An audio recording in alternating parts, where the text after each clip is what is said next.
A federal building in Hartford has been earmarked for sale by the Trump administration after deeming it not core to government operations.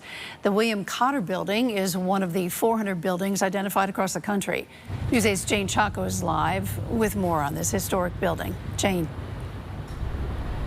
And the Cotter Building on High Street has been in downtown Hartford for about 100 years. The fate of this building and other projects underway in the city are now unknown.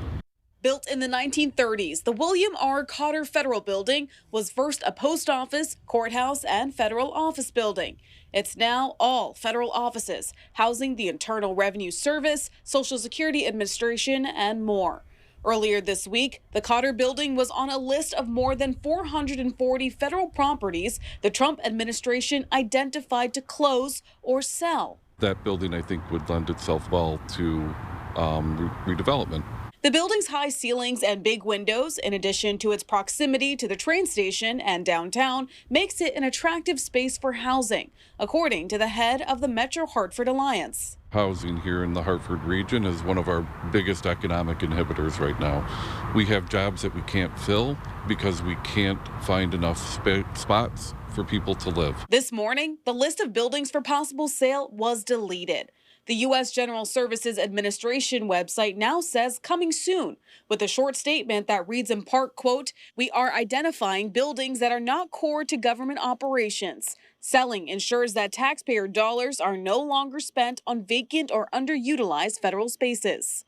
Less than 3% of the Cotter Building's square footage is vacant, according to the GSA's website. The Trump administration's efforts to slash government funding is making the future of other projects unclear.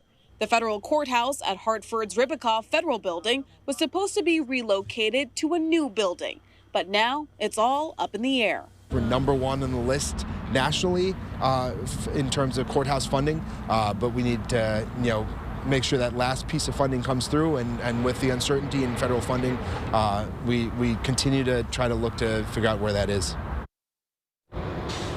And the GSA did not respond to our questions about why the list was deleted, why this building was on the list, and a Social Security Administration building in Torrington was also on that list before it was deleted. Live in Hartford, Jane Chaco, News 8.